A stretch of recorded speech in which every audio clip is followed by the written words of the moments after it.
Bună, dragii mei, bine v-am regăsit. Așa cum v-am obișnuit, haideți să vedem împreună ce ne rezervă energia zilei de 5 octombrie 2025.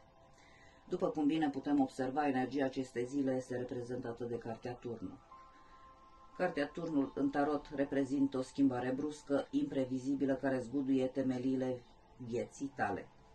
Poate fi o pierdere, un adevăr neașteptat, o despărțire, o trădare sau o trezire care îți arată că ai trăit într-o iluzie, dar în profunzime, Turnul aduce eliberarea.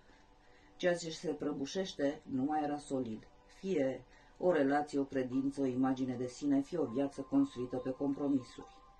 Uneori Turnul dărâmă ceea ce ai construit ca să te salveze dintr-o închisoare în care nici nu știai că ești. În dragoste, pentru cei aflați într-o relație, pot apărea conflicte neașteptate, adevăruri dureroase sau o ruptură bruscă. Poate fi o trădare, o despărțire, o revelație că relația nu mai are fundație. De multe ori Turnul marchează sfârșitul unei relații toxice sau eliberarea dintr-un tipar de dependență emoțională. Dacă e singur sau singură, poate însemna o trezire emoțională. Realizezi ce îți dorești cu adevărat și nu mai accepti jumătăți de măsură. Este un moment de reconstrucție interioară, înainte ca iubirea autentică să intre în viața ta. Dragostea nu se mai poate clădi pe iluzii, așadar este timpul să iubești din adevăr.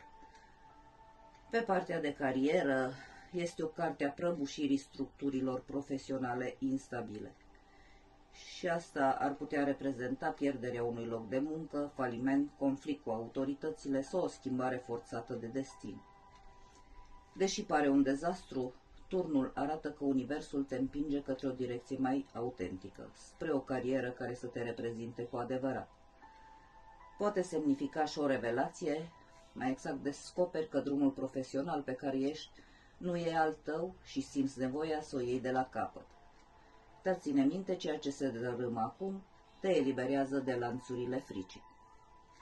Pe partea de sănătate, avertizează asupra epuizării fizice sau emoționale, a crizelor nervoase ori accidentelor neașteptate.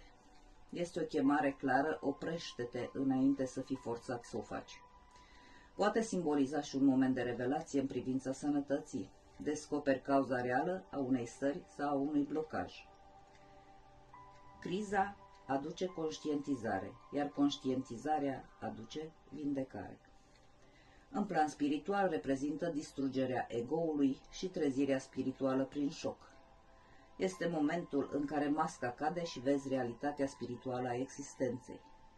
Poate marca un moment